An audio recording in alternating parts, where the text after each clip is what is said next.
Leaders attending the G7 gathering starting this coming Friday in Hiroshima will seek to balance efforts aimed at addressing broader security concerns with those aimed at advancing national economic interests. So what are the prospects of a unified front by the G7 following this latest summit? Is the G7 well equipped to address the current climate of geopolitical tensions? And what message do members of the group look to share with regard to North Korea? Welcome to Issues and Insiders. Today we touch upon a host of regional concerns as seen by a pundit here ahead of the Group of Seven summit scheduled to start tomorrow. That would be Friday in neighbouring Japan. For this I have Evans Revere, Senior Advisor at the Albright Stonebridge Group, who was also a former Acting Assistant Secretary of State for East Asian and Pacific Affairs. Mr. Revere, it's a pleasure to have you here. It's a delight to be here. Thank you for having me. Right. Mr. Revere, I understand that Washington is looking ahead to a fresh lineup of diplomats to deal with North Korea-related affairs. That being said, what more can you tell us about this lineup? Well, I can't say anything specifically about the lineup. I'm probably aware of the same rumors that you're hearing and reports that you're reading. It's normal every 2 or 3 years to have a shuffle of personnel, in not just in North Korean affairs, but all areas of the State Department. That's a very normal thing. I spent the better part of 35, 40 years as a diplomat, and every 2 or 3 years I went on and did something different, and that's probably what's going to be happening in the summer cycle, as it often does. I wouldn't read too much into it. Some familiar faces and names might leave, but some familiar faces and names might arrive on the scene to handle a number of different policy issues. So I wouldn't focus too much on the specific lineup, nor would I focus very much on the potential for policy shifts, quite frankly. So do you believe that the policy that the U.S. is advocating at the moment with regard to North Korea will stay on course then? Well, two things to say about that. Number one, the policy is set by the president. And so the most important personnel assignment that we should be discussing is who's the president of the United States, because that determines the direction of U.S. policy. So in that sense, I think you're going to see a continuity of policy, perhaps some new faces and names in various capacities. But if you were to ask me whether the policy should change, that is a question that I think I would have something to say about, and that's actually the reason for my visit to Korea this week, is to propose some ideas to reflect the new reality that we're facing when it comes to North Korea. And please do share your thoughts. Certainly. I'll give you the capsule version of it, which is that we now are dealing with a North Korea that is a de facto nuclear weapon state.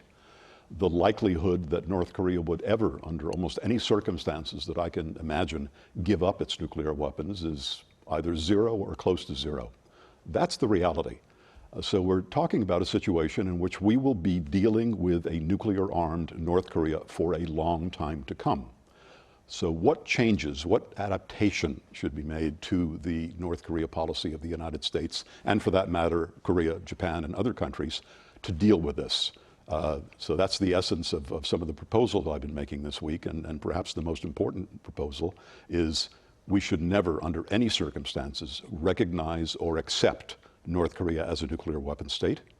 We should continue to aspire to the idea of denuclearization, but we ought to be realistic about its prospects. And we should continue to put as much pressure as we can on North Korea in order to make North Korea to continue to pay a price for its defiance of the international community, its defiance of its international obligations, and its pursuit of nuclear weapons. And maybe the most important point to make is that we should convince North Korea that if it thinks that its acquisition of nuclear weapons and ballistic missiles is going to enhance its security, that's never going to happen. It will in fact make North Korea more vulnerable, more isolated, and weaker. Right. And before we delve into that, Mr. Revere, quite contrary to expectations, North Korea in recent days, it's been rather silent, despite South Korea's active engagements with neighboring Japan as well as the US to better deter North Korea's military ambitions. How do you explain this silent strategy, if I may?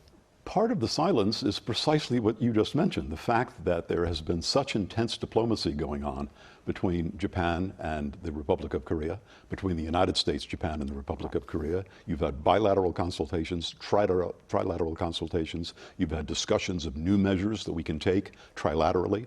You've had a number of different efforts at diplomacy in the region, in which we are basically organizing the region to better deal with the challenge of North Korea. And of course, you had that amazing summit between President Biden and President Yoon in Washington, the issuance of the Washington Declaration, a very, very far-reaching document with powerful implications for North Korea. If I were sitting in Pyongyang and I saw all of that happening, I would be quiet for a while as well, because you need to digest it, you need to understand it, you need to figure out how to push back against it. And I think that's where we are right now.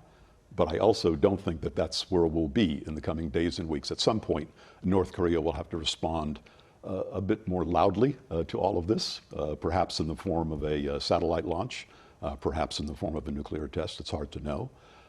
North Korea will respond in its own time, as it always does. But in the meantime, I think Pyongyang, the leadership in Pyongyang, is still trying to digest what has just happened, because none of what has just happened bodes well for North Korea. Right, of course not.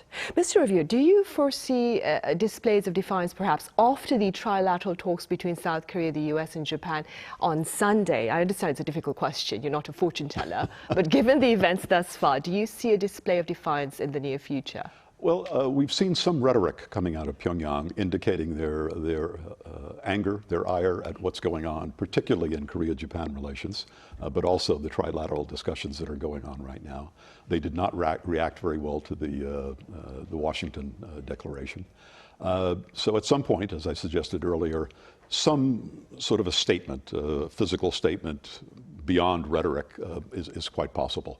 That might happen in the form of some offshore provocation, but more likely, I think, in light of the fact that we've seen Kim Jong-un and his daughter exploring the possibilities of a satellite launch, that's something I would put towards the top of the list in terms of things that North Korea might do in the coming days. And this is an impromptu question, but what do you suppose are the broader implications of a potential satellite launch by North Korea in the near future? Well, one would hope that it will be an attempted launch that fails, but they've had several along those lines in the past. They've tried this before. The indications that I have is that they don't have the greatest level of technology when it comes to satellite photography. So the act of launching a satellite would be more of a statement about their intentions than it would be the practical ability it gives them to collect really good, hard intelligence using that satellite. But it's something that they have wanted to do for a long time. It's something that they have tried with some success to do in the past, a sort of a low capability satellite in the past. But I think this is probably on their short list of things to do. Right. Mr. Revere, how should, and I ask this because we are aware that in the near future, there is going to be another act of provocation by North Korea. That being said, how should regional partners seek to better respond to North Korea's military ambitions as well as its hardline rhetoric? The simple answer is do more of what they're doing right now, which is bilateral consultations, trilateral consultations, discussions of enhanced cooperation between and among the parties, particularly the United States, Japan, and Korea. I like to remind people that Korea and Japan are on the front lines when it comes to North Korea. And so Korea and Japan have a vested interest in working very closely together, but also with the United States in dealing with this threat. So enhanced coordination, enhanced cooperation, enhancing the scope of our military exercises to deal with North Korea. Not only does that help us in terms of our capabilities and our readiness, it is something that sends a very powerful deterrent message towards North Korea. So when the aircraft are flying, when the ships are sailing, North Korea notices that, and they know that we are ready. So more of that, I think, would be important. Information sharing, an intensification of work on deterring cybercrime by North Korea. Intelligence sharing is extremely important, not only in terms of military intelligence, but in terms of what North Korea is doing in the field of cyber, because that is how they're funding their weapons of mass destruction program. So all of those things, an intensification of all of those things, but going back to the point I made earlier about the policy shift, the message to North Korea really has to be, if you continue down this nuclear path, as you seem to be doing, it will not take you where you think you are going. it will lead you in the opposite direction. If you are seeking security, you are creating an eternity of insecurity for you and your people. You are sentencing your people and your country to an eternity of privation and isolation. And if we can send that message together to the North Koreans, I think it will get their attention and perhaps even cause them to rethink the path that they're on. Essentially, Mr. Revere, when we're calling on North Korea to dismantle, are we asking them to give up, destroy the nuclear weapons they have right now? Or are we calling on them not to produce more nuclear weapons? It's always been the policy that North Korea needs to cease what they're doing in terms of production and dismantle and destroy what they already have. I've worked in several U.S. administrations over the decades, and that has always been essentially the bottom line. Now, the timeline may be different, the sequencing of may be different, the trade-offs of what they would get for doing all those things has been different. But from the Clinton administration, when I started working on this issue, through the Trump and Biden administrations, that's been the bottom line for the United States. North Korea is a de facto nuclear weapons state in violation of the Nuclear Non-Proliferation Treaty, in violation of its obligations under that treaty, and in violation of North Korea's own pledges to denuclearize, made, for example, at the six-party talks. Right. Mr. Revere, there is concern here in South Korea about its air defense. This concern comes, of course, amid reports that South Korea may not be able to defend itself in the case of drone attacks by North Korea. What are your thoughts? I'm not a military expert, but there are some very sophisticated capabilities that South Korea has, and of course the United States has together. We've seen some instances of drones being able to penetrate the Korean airspace. That was unfortunate. But I suspect, if I know anything about military affairs on the Korean Peninsula, and I've spent enough time on the peninsula to know a little bit about that, both sides, the United States and the ROK, are taking every possible measure to strengthen those capabilities and are doing so at full speed. And I have every confidence that they will increase those capabilities very quickly. Right. I'd now like to direct your attention to the upcoming G7 summit scheduled to start on Friday over in Hiroshima. This next question I'm going to ask you is something that my foreign journalists and I discussed during our previous session. Senior U.S. officials speaking to reporters prior to, of course, the upcoming G7 summit talked about the G7 summit showing unity with regard to approaching China, but at the same time allowing or acknowledging the individual ties that each member of the G7 has with Beijing. How do you interpret these words? Well, it's the irony of where we stand, that every one of the participants in the G7 process is determined to send a very clear and strong message to Beijing about its assertiveness, about its efforts to intimidate its neighbors and members of the G7, to use trade, for example, as a weapon, a tool of intimidation. Its lack of concern for a lot of the international norms in the region and beyond. They all share that in common. But at the same time, every one of the participants at the G7, including the United States of America, has a substantial economic relationship with China that is going to be affected almost inevitably if there is a further downturn in relations. So the key question for all the leaders at the G7 is, how do you balance those two things? The message of concern, the strong message, the tough message that Beijing needs to hear, balanced with the reality that you need to keep the channels open. You need to keep the relationship with China as stable as you can. And that's why these diplomats get paid so much money. I see. Mr. Revere, there are some Chinese reports, meanwhile, that claim that there is a lack of solid unity among members of the G7, precisely because of perhaps the reasons you've mentioned, these trade ties. What do you say with regard to these reports?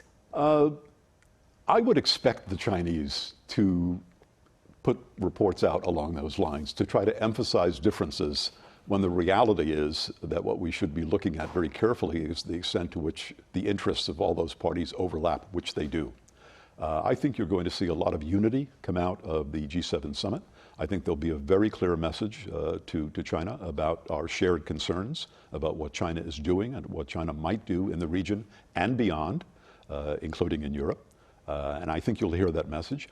I also think that you will hear reinforced the message of our desire to have good, balanced relations with the PRC, and to keep the channels open and to see if, as President Biden and his administration likes to say, we can put some guardrails on this relationship to keep it from running off the road, if you will.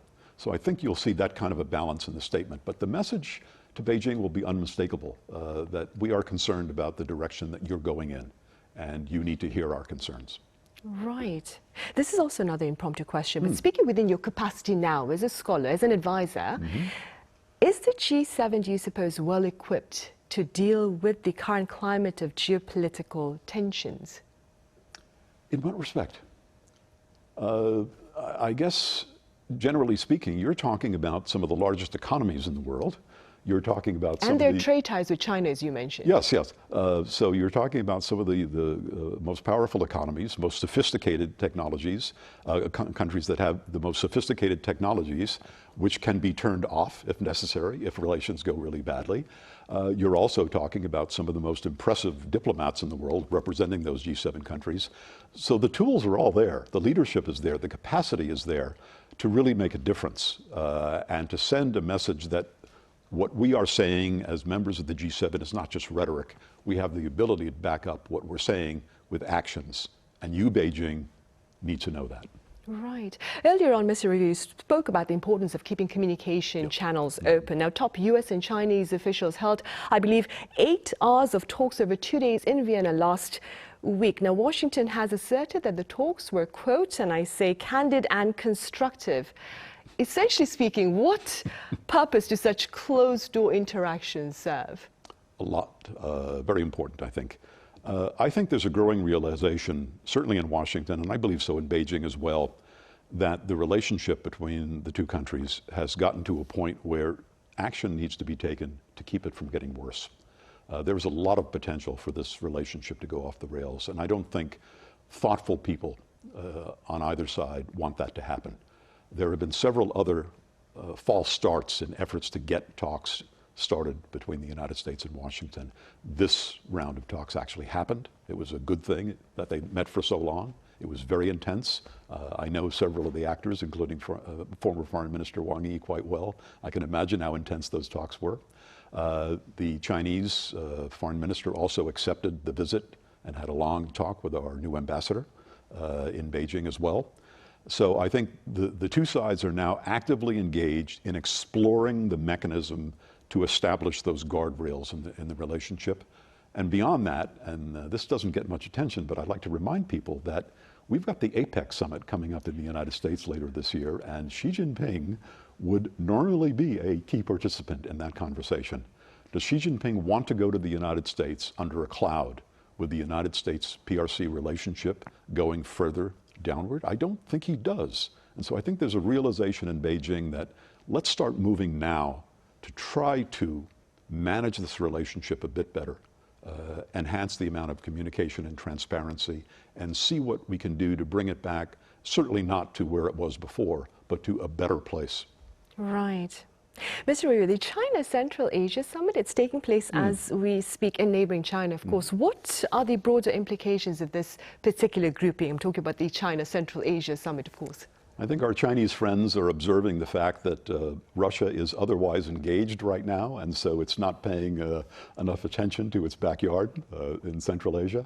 The Chinese are also eager to continue the progress from their perspective that they've seen in the expansion of the Belt and Road Initiative and their influence in Central Asia and beyond. And so for those two reasons and for broader geostrategic reasons, I think the Chinese are keen to expand their footprint, their diplomatic footprint, their economic footprint, and their influence in a region that they regard as their backyard as well.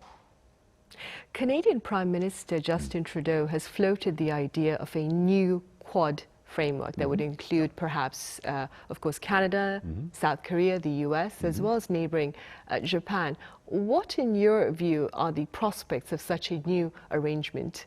I hope the prospects are good. I think the idea is an excellent one. I'm a big fan of this new type of, what is the word, minilateral diplomacy that we've been seeing, whether it's the Quad, whether it's the AUKUS, whether it's Japan-Korea, the strengthening of Japan-Korea ties, the development of a stronger trilateral framework between the United States, the ROK, and Japan. And so I think this adds to this very important trend that we're seeing in the region, in which like-minded countries who support the international rules-based order, who support democracy, who support open sea lines of communication, who support this whole set of core principles on which this region's growth and prosperity have been based for so many decades. It's a very good thing that those countries are coming together in these various groupings of the like-minded, and if this one succeeds as well, I will be a very happy person. Right, and before we let you go, Mr. Revere, one question about the situation here in South Korea. The Yoon administration marked its first year in office this month. That being said, what are your thoughts on the Yoon administration's foreign policy thus far? I have to admit I'm very prejudiced. I know virtually every one of the senior players in the foreign policy establishment here because I have worked with them on and off for the last 40 years. That'll remind you of how old I am. This is one of the best lineups of people that I've seen. It's one of the most principle-founded administrations that I've seen in terms of standing up for democracy, standing up for all those principles that I just mentioned a month ago, and I've been very impressed with that. And the focus, even at the risk of his own personality, of his own popularity, of President Yoon, on standing by those principles, building up ties with the United States, the courageous act that he's taking in terms of building ties with Japan, I would give him very high marks for all of those things and more. All right, Mr. Revere, as always then, thank you very much for your time and your thoughts today. Thank you for having me. Right, well, that is all the time we have for this edition of Issues and Insiders. As always, thank you for watching. Be sure to join us same time tomorrow, that is Friday.